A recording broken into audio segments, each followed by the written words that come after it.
큰 위험 없이 큰 수익이 나는 거래를 찾아야 한다. 늘 벌기는 하지만 버는 정도가 너무 소액이라면 제대로 번다고 할 수 없다. 늘 소소한 게임을 하는 것은 안전하지 않다. 돈을 왕창 벌 수 있는 잠재적 기회에 크게 베팅해야 한다. 그렇기 때문에 초대박 기회에 베팅할 순간을 언제나 노리고 있어야 한다. 매일 오지는 않지만 오기만 하면 반드시 뛰어들어야 한다. 인생을 송두리째 바꿀 정도로 큰 수익을 얻을 가능성이 있을 때를 말이다. 레리 하이트.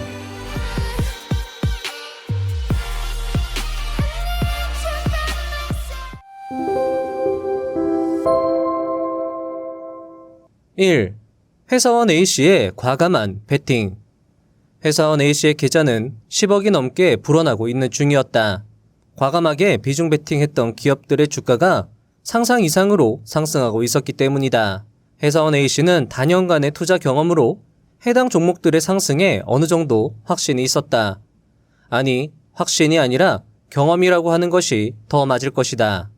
왜냐하면 우량주가 갭으로 크게 상승하여 갭을 훼손하지 않는 경우, 또는 주가가 5일, 10일선에서 눌렸다가 다시 거래량이 붙는 반등 캔들이 출현하는 경우엔 주가가 추세 상승하는 경우가 많았고, 어떤 경우는 대시세로 이어지며 큰 수익으로 연결되는 경우도 있었기 때문이다.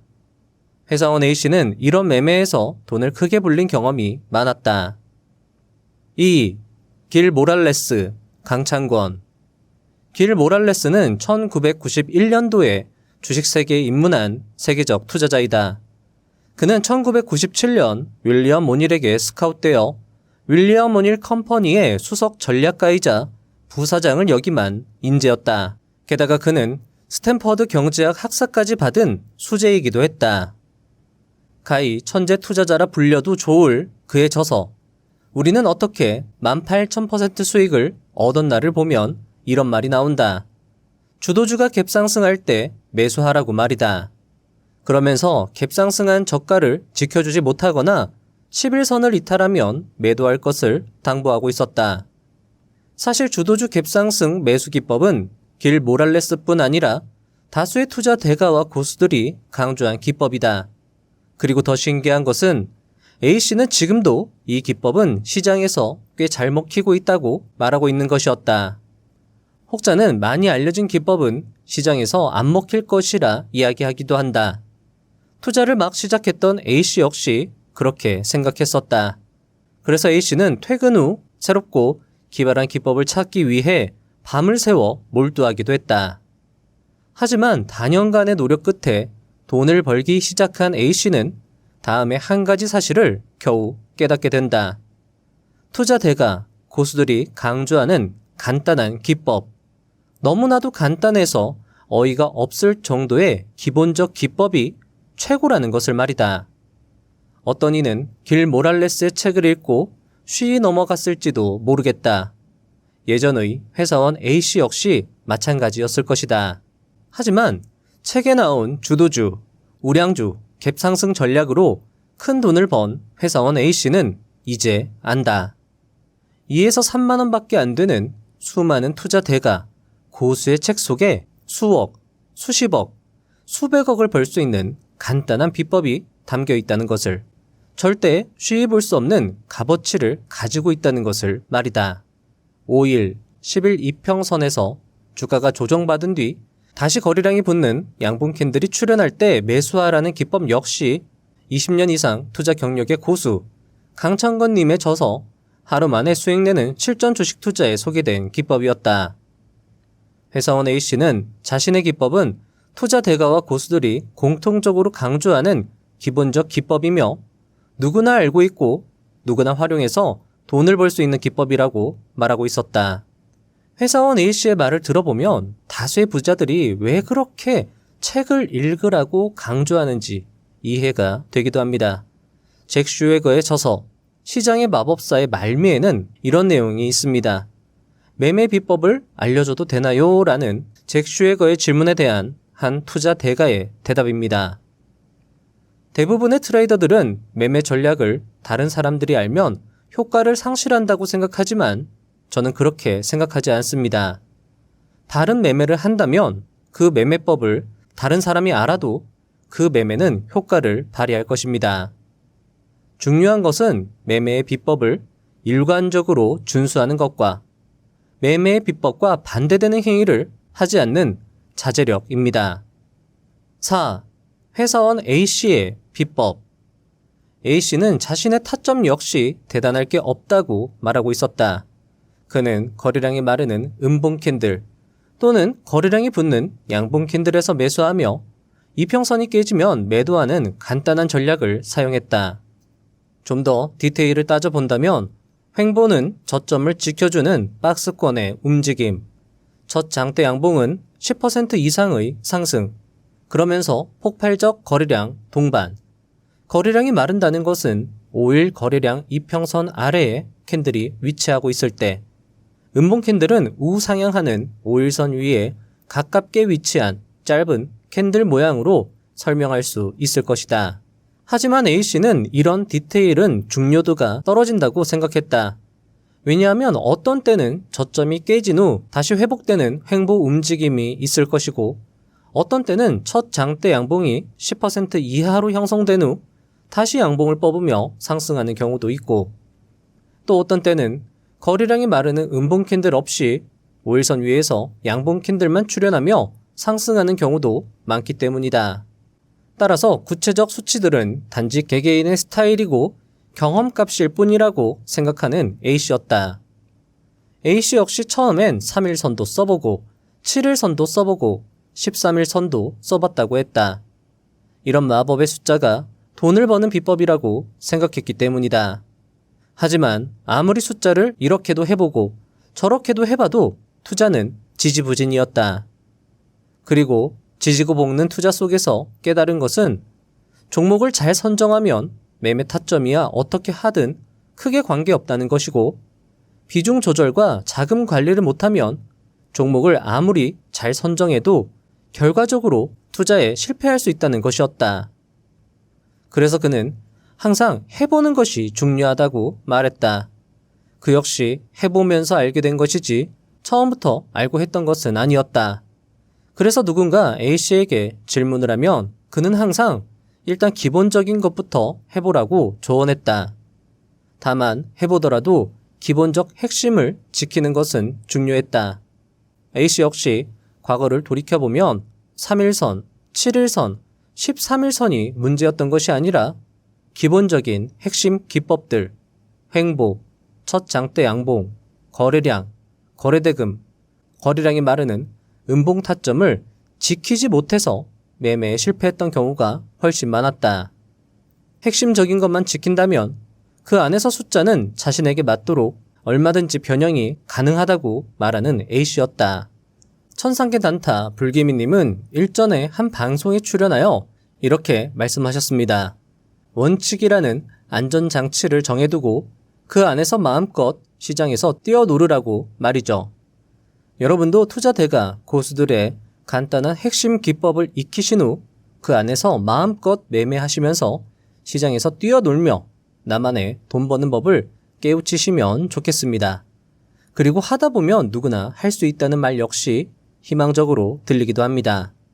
그러면서 그는 기법이나 숫자, 결과값보다는 어떻게 매매를 진행하는지 과정이 더 중요하다며 다음의 이야기를 이어나갔는데요. 이 내용이 여러분에게 특히 도움이 될 것 같습니다. 5. 큰돈 벌게 해준 투자 과정. A씨는 비중 베팅할 좋은 종목을 선정하기 위해서 매일 시장을 관찰하는 것을 중요시 여겼다. 그래서 매일 밤 기움증권 0181 전일 대비 등락률 상위창에 상위 20개 종목을 살피는 것이 그의 중요 일과 중 하나였다. 종목을 하나하나 클릭해보면서 일단 차트로 종목을 걸러내고 차트가 좋은 종목은 어떤 재료로 상승했는지를 매일 살피는 것이다. 만약 기준에 부합하는 종목이 있다면 노트에 해당 종목명을 기재했다. 차트는 일단 200일 이평선 아래에서 계속 하락하다가 갑자기 튀어오르는 종목은 제외했다. 이 역시 투자 대가와 고수들의 방법을 따라한 것이라며 이런 종목을 실제로 매매했을 때 큰 손실을 본 경험이 많았던 A씨였다. 그리고 이 역시 횡보의 기본 원칙이 녹아든 기법이라 할 수 있다. 그리고 장대 양봉에 거래 대금과 거래량이 붙었는지, 장대 양봉의 모양은 어떤지, 상승의 강도는 어떤지, 캔들이 200일 이평선 위에 올라탔는지 등을 고루 살피는 그였다.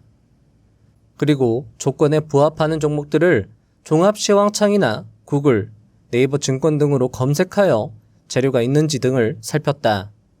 그는 재료의 중요성을 특히 강조하며 비중 베팅을 판단하는 중요 요소 중 하나가 바로 좋은 재료의 유무라고 말하고 있었다. 특히 그는 글로벌 대기업과 관련된 뉴스를 좋아했다. 이 역시 많은 투자대가 고수들의 책에서 공통적으로 강조된 사안으로 실제로 투자를 해보면 이런 재료가 붙은 종목들에서 추세 상승이 나오는 경우가 많다고 말하는 그였다. 그리고 이런 특징을 보이는 종목들은 대부분 기관과 외국인의 수급이 함께했다. 수급 역시 중요하게 보는 A씨였다. 사실 여기까지 해도 충분히 좋은 종목을 발굴할 수 있지만 비중 베팅을 위해서는 좀 더 신중을 기하는 A씨였다. 그러면서 그가 추가적으로 확인하는 것이 바로 실적과 기술력이었다.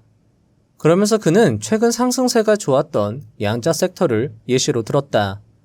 그는 양자 섹터의 종목들이 차트, 재료, 수급 등이 좋아도 계좌에 존폐를 걸 정도로 비중을 실을 수는 없다고 말하고 있었다. 국내 기업들의 양자 관련 기술력 수준이 세계적인 수준은 아닌 것 같다는 것이 그 이유였다.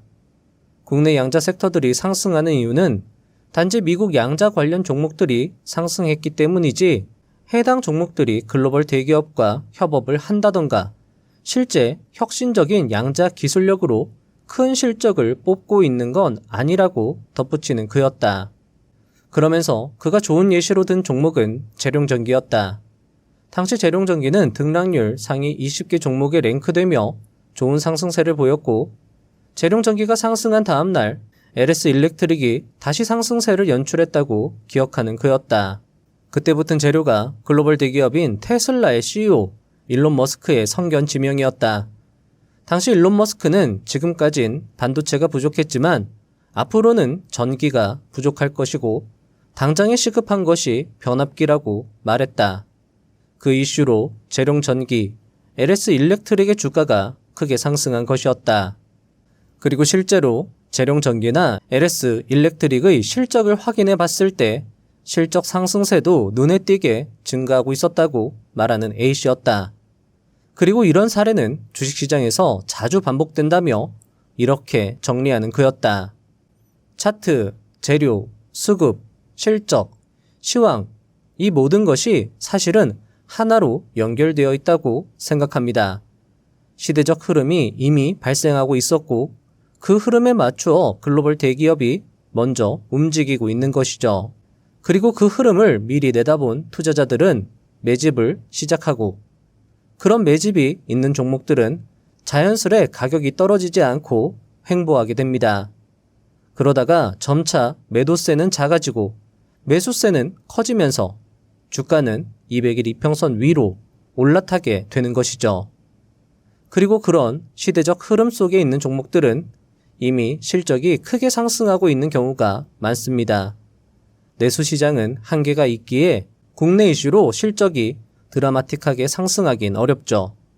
게다가 그런 기업들은 세계적 기술력을 보유한 기업일 확률이 높습니다. 드라마틱한 실적 상승은 글로벌 기업들의 수주를 따낸 것일 테고 글로벌 기업들의 선택을 받았다는 것은 이미 기술력을 입증받은 것이나 다름없는 것이죠. 여러분이 세력 중 하나인 기관 투자자라고 상상해 보세요.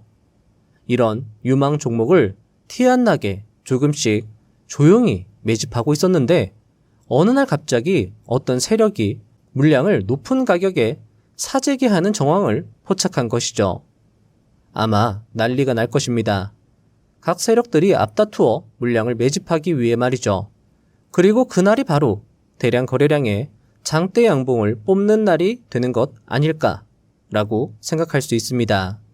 그리고 장대 양봉을 뽑고 있는 중에 기자들은 왜 이런 상승세가 연출되는지 발빠르게 알아보고 상승의 이유에 대해서 기사를 내는 것이죠. 그리고 그게 우리가 보는 재료인 것이죠. 그리고 장이 마감된 후 세력들이 앞다투어 매집한 흔적을 수급창을 통해 확인할 수 있는 것이고요. 그리고 그런 경우 보통 섹터 내 종목들이 단체로 상승하거나 시간차를 두고 상승하는 경우가 많습니다.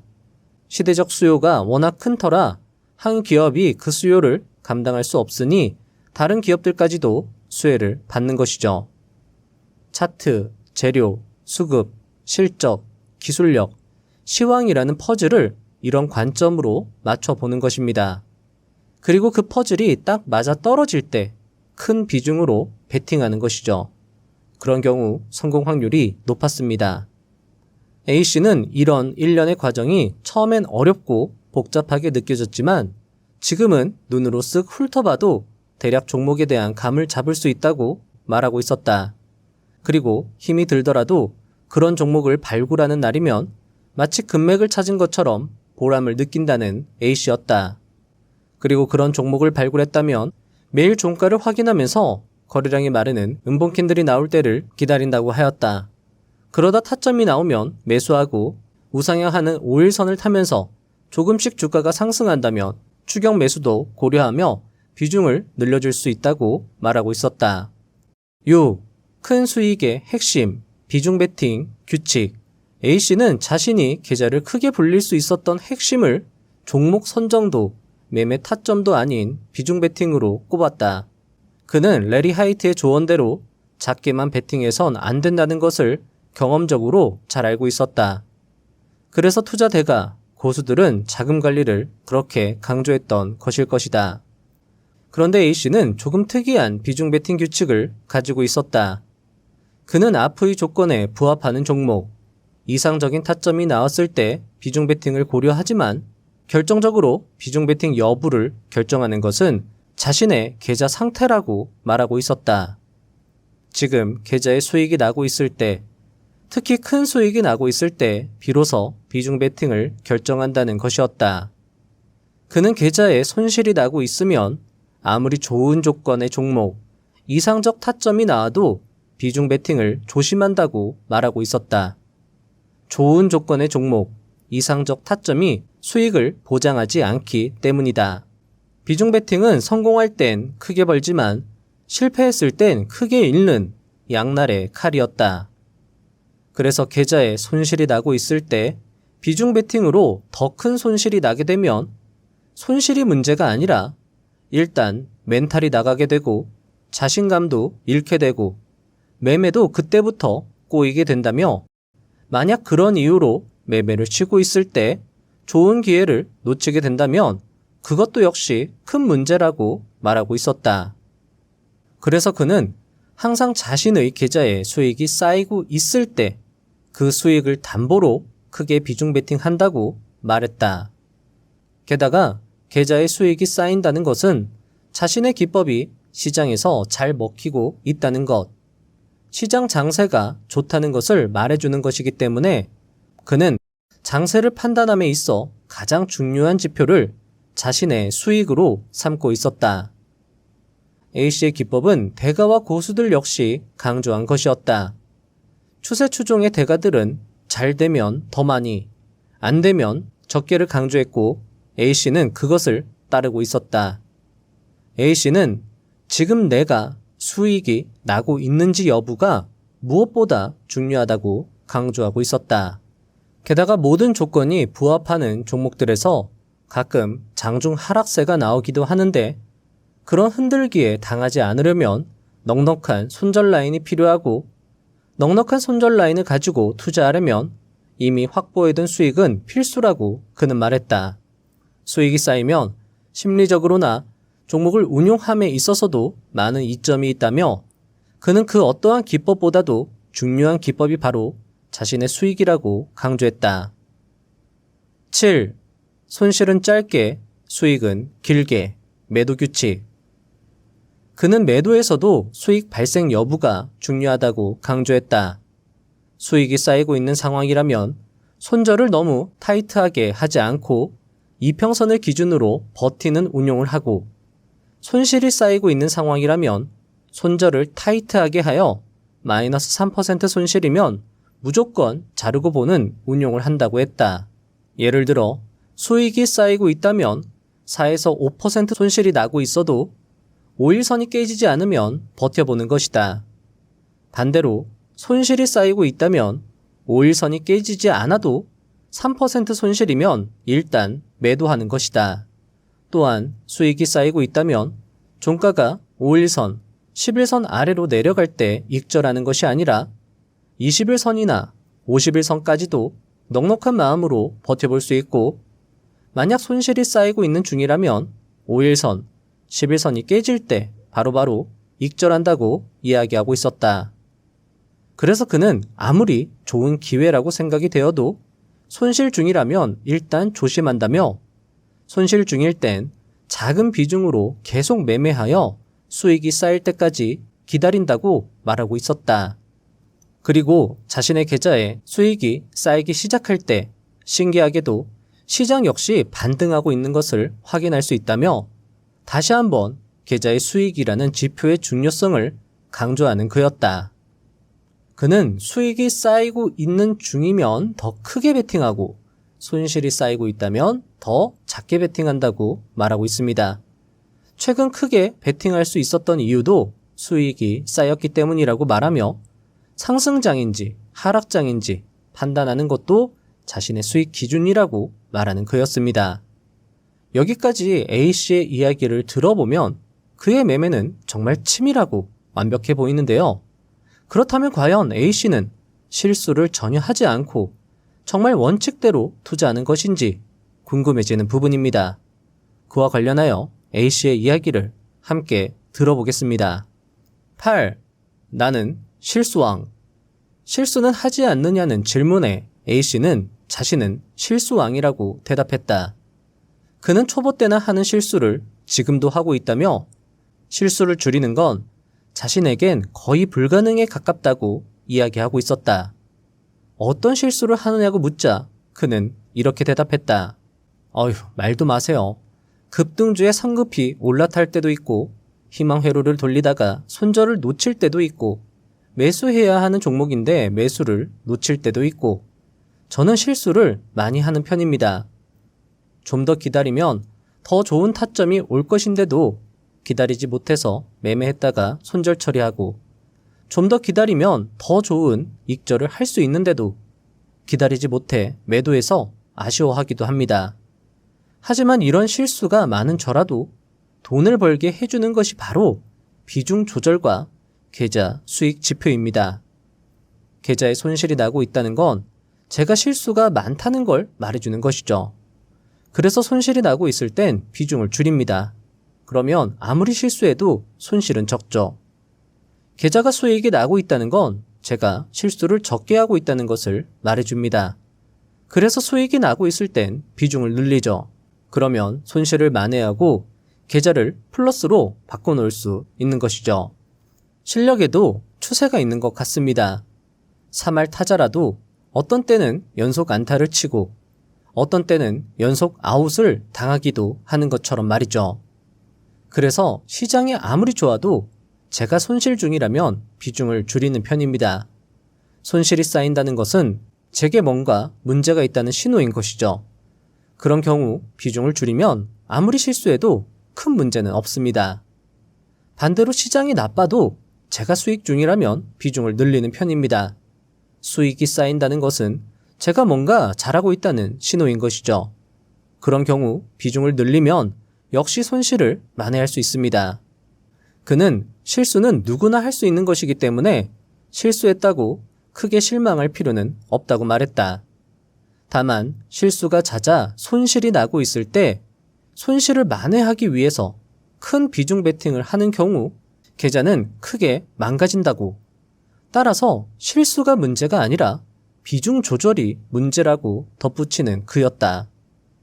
그리고 수익이 나고 있음에도 그 수익을 지키기 위해서 겁을 내는 것 역시 실수라고 말했다.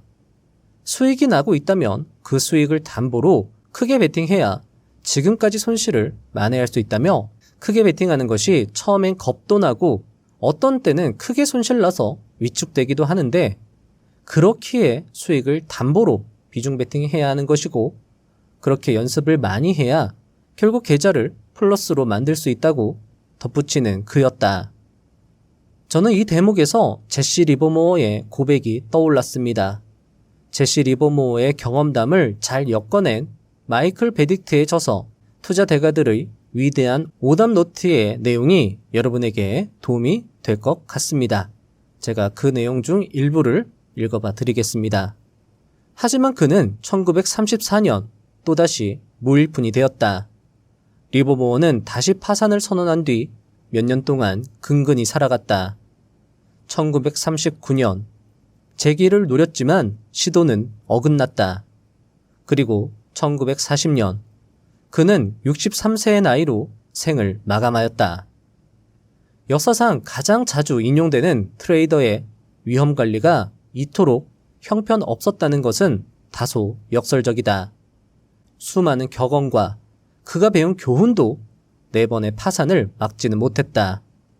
너무 늦게 알았지만 리버모어가 배운 진짜 교훈은 바로 이것이었다. 실수를 피할 수 없다라는 것이다. 그는 자신이 실수를 반복하지 않을 수 있을 것이라 믿었지만 그는 결국 실수를 반복했다. 그는 똑같은 실수를 반복하진 않았지만 첫 실수와 비슷한 수만 가지 실수 중 하나를 반복하였다고 말년에 고백했다. 리버모어의 지적처럼 실수는 워낙 종류가 많아서 모든 실수를 피하는 것은 불가능하다. 시장에 관해 수많은 격언이 있지만 돈을 잃는 것도 투자의 일부라는 사실에는 변함이 없다. 위험 관리는 투자의 한 부분이다. 실수를 반복하는 것도 투자의 일부다. 모든 것이 투자의 일부다. 실수를 반복하는 것도 투자의 일부다. 모든 것이 투자의 일부다. 라는 저자의 말이 가슴을 잔잔히 울리는 것 같습니다. 다음으로는 A씨의 초보 시절 투자기입니다. 사실 이 정도로 투자 성과를 내는 A씨라면 처음부터 남다른 투자 실력을 보여줬을 것이라 생각이 되는데요. 그의 초보 시절 투자 이야기 함께 들어보겠습니다. 9. 당신은 투자로 돈을 못 벌 겁니다. A씨는 한때의 과거를 회상하며 씁쓸하게 웃었다. 그때의 에피소드는 지금 생각해도 참 억울하고 서러웠다고 회상하는 그였다. 당시엔 열정 넘치는 투자자로 지금 생각해보면 철없이 날뛰었다고 회상하는 A씨. 당시 그는 참 열심이었다. 퇴근 중인 지하철 속에서 책을 읽고 기법을 연구하고 새로운 비법을 만들기 위해 참 많이 노력했다고 말했다. 하지만 그럼에도 투자는 번번이 실패. 처음엔 실수가 많은 것이 문제였다고 생각했고 시장이 따라주지 않아서 기법에 문제가 있어서라고 생각했던 A씨였다. 이래저래 해도 풀리지 않자 그는 한 투자 고수에게 끈질기게 연락하여 만남을 가졌다.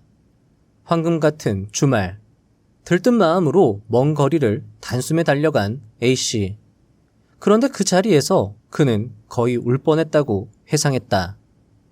자신의 투자 이야기를 듣던 투자 고수는 A씨를 한심하게 바라보며 그렇게 해선 절대 돈을 벌 수 없다고, 투자에 소질이 없는 것 같으니 투자를 그만두는 게 더 좋을 것 같다고 말한 것이다. 그러면서 투자의 세계는 날고 기는 사람들이 정말 많은데 당신 같은 사람들이 그런 고수가 될 수 있을 것 같냐며 악담을 쏟아내는 투자 고수. A씨는 당시에 내가 이 사람에게 뭔가 크게 잘못한 게 있나 싶을 정도로 처음 보는 내게 왜 이렇게까지 부정적으로 말하는지 이해를 할 수 없었고 지금도 그 사람이 왜 그렇게 말했는지 이해가 되지 않는다고 말했다. 그리고 그는 집으로 돌아와서 책상 앞에서 한참을 서럽게 울었다고 했다. 평소 동경했던 고수에게 희망적인 이야기, 격려와 응원을 내심 기대했던 A씨. 그런데 그런 이야기를 들었으니 얼마나 억울하고 서러웠을까. 그는 그 만남 이후로 한동안 매매를 할 수 없었다고 했다. 정말 투자를 그만둬야 하나 진지하게 고민했던 A씨. 하지만 지금까지 노력이 아깝고 그런 모욕을 들은 것이 분했기에 더 열심히 노력하자고 다짐했던 A씨였다. 하지만 지금은 되려 그 고수에게 고맙게 생각한다고 A씨는 말하고 있었다. 그 덕분에 더 열심히 할 수 있었고 그땐 철없이 투자를 했던 때라 그렇게 보였을 수도 있었다고 지금은 웃으며 말하는 그였다. 10. 좌충우돌 스타일을 찾아라. 그는 자신이 지금까지 살아남아 성과를 낼 수 있었던 이유를 포기하지 않아서 라고 꼽고 있었다. 그는 어떤 특정 기법을 배워서 성공한 것이 아니라 지금까지의 과정들이 모여서 그것들이 하나의 기법이 되고 스타일이 되었고 그런 과정들이 성과로 이어졌다고 말하고 있었다. 그는 시간을 중요한 기법 중 하나라고 강조하고 있었다. 시간을 쏟아야 성과를 내는 투자를 할 수 있다는 것이었다. 그는 책 속에서 수익이 났을 때 얼마를 벌고 손실이 났을 때 얼마를 잃는지가 중요하다 라는 대가 이야기를 처음 접했을 때 그 말이 무슨 말인지 도통 이해할 수 없었다고 고백했다. 아니, 수익이 났을 때 얼마를 벌고 손실이 났을 때 얼마를 잃는지가 뭐가 중요하다는 거지? 수익이 나면 좋은 거고 손실이 나면 나쁜 거 아닌가? 수익 횟수가 많으면 좋은 거고 손실 횟수가 적으면 그냥 좋은 거 아닌가? 라고 생각했던 그. 하지만 시간이 지난 지금 그 말이 얼마나 중요한 말인지 이해할 수 있었다고 그는 말했다. 추세를 따르라 라는 말도 그랬다. 그는 추세를 따르라는 애매모호한 말을 중요하게 생각하지 않았다. 하지만 지금은 추세를 따르라의 심오함을 뼈저리게 느끼고 있으며 아직도 추세를 따르라는 말을 이해하는 과정에 있다고 말하는 A씨였다. 그는 지금도 같은 책을 읽으면 새로울 때가 많다며 경험이 쌓이면 쌓일수록 보이는 것이 다르다고 말했다. 그는 미래의 내가 지금의 나를 보고 있다면 아무것도 모르고 투자하고 있다고 말할지도 모른다며 웃었다. 그래서 그는 시간과 과정을 중요시 여겼다. 지나고 나서야 비로소 알 수 있는 것이 정말 많기에 많이 매매해보고 많이 실패하고 실수해야 실력이 늘 수 있다고 말하고 있었다. 책을 읽는 것도 중요하지만 더 중요한 것은 책을 읽고 실천해보는 것이라고 강조했다. 그러면서 그 어떤 투자대가 고수들도 처음부터 날아다니지 않았을 것이라며 성공할 수 있는 방법을 미리 알고 성공한 사람은 없을 것이라 말하는 그였다. 그는 이미 알고 성공한 것이 아니라 하다 보니 알게 되어 성공한 것이라고 말하며 자신의 스타일을 찾는 것이 중요하다고 강조했습니다. 그는 자신의 이야기조차도 그저 한낱 결과물에 지나지 않다며 진짜 중요한 것은 개개인의 과정 속에 있다고 덧붙이기도 했습니다. 11. 가장 뼈아팠던 실패 이야기. 그는 가장 뼈아팠던 실패를 이렇게 회상했다. 자신에게 맞지 않는 옷을 어거지로 입으려고 하면 옷이 찢어질 수밖에 없다고 말이다. 그는 성향이 느긋했다. 빠릿한 성격은 아니었다는 것이다. 그러니 초단타 매매는 아무리 연습해도 성과가 좋지 않았다고 말하며 단 몇 초, 몇 분 만에 몇백, 몇천을 버는 고수들을 보면 지금도 혀를 내두른다고 말하는 그였다. 그는 지금도 그런 고수들이 부럽다고 고백했다. 그는 초단타 매매의 고수가 되고 싶었다고 말했다. 단 몇 초 만에 몇백의 수익을 낸 적도 있다며 그때의 짜릿함은 지금도 기억이 날 정도라고 말하는 그. 하지만 실수 몇 번만 하면 단 몇 초 만에 몇백의 손실도 냈다고 그는 말했다. 정말 며칠 만에 계좌의 돈을 거의 다 날려봤다고. 다행히 피같이 모았던 돈이라 그 이후로 초단타 매매를 끊어서 망정이지 계속 안 맞는 옷을 입겠다고 고집을 부렸다면 아마 몇 번은 깡통을 찼을 것이라 말하는 A씨였다. 계좌를 거의 다 날린 것이 그의 가장 뼈아팠던 과거였고 그때가 아마 자신의 투자 인생의 변곡점이 아니었을까 생각하는 A씨.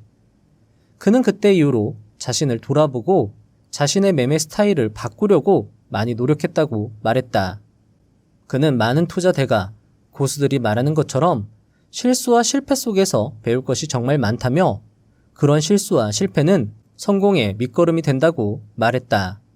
그리고 비중 조절과 계좌 현황의 중요성에 대해서 깊이 이해하고 있는 지금은 크게 손실 보는 경우도 많이 없고 자잘한 손실은 큰 수익으로 만회할 수 있다며 꾸준히 본전을 유지하며 계좌를 플러스로 만들 수 있는 스타일을 찾는다면 누구나 성공 투자를 할 수 있다고 자신하는 A씨였다. 12. 상방 의견이라면 반드시 재진입한다. 종목을 잘 골랐다면 주가가 5일선이나 10일선을 하방으로 깨고도 다시 반등하며 상승하는 경우가 많다며 A씨는 종목이 더 상승할 수 있다고 생각이 되면 어떻게든 반등 지점에서 재매수하려고 안간힘을 썼다. 게다가 수익 나는 종목이 있다면 5일선이나 10일선이 조금 이탈해도 버티는 편이었고 수익을 어떻게든 길게 가져가려고 노력하는 A씨였다. 특히 5일선, 10일선을 깨고 주가가 하방 이탈했는데 바로 거래량, 거래대금을 동반하며 반등, 5일, 10일 이평선 위로 주가가 올라타는 경우는 개인 투자자들을 털어내고 다시 주가를 부양시키려는 세력의 의도를 엿볼 수 있는 경우로 볼 수 있기 때문에 털렸다 해도 실망하지 않고 끈기 있게 따라붙는 것이 도움이 될 때가 있다고 말하는 A씨였다. 13. 하지 않으려고 노력하는 매매. 그는 정치주, 단순 테마 성격의 종목들은 되도록 매매하지 않으려고 노력했다.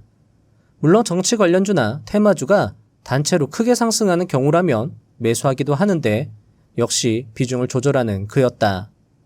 또한 그의 주력 매매는 추세 추종, 그리고 종가 베팅이기 때문에 추세를 역행하는 매매나 장중 매매는 되도록 자제한다고 말하는 그였다. 하지만 실수인지 아니면 심리나 본능 탓인지 몰라도 꼭 그런 매매를 하고 싶을 때가 있다며 참고 참다가 못 참을 땐 작게라도 매매하는 그였다.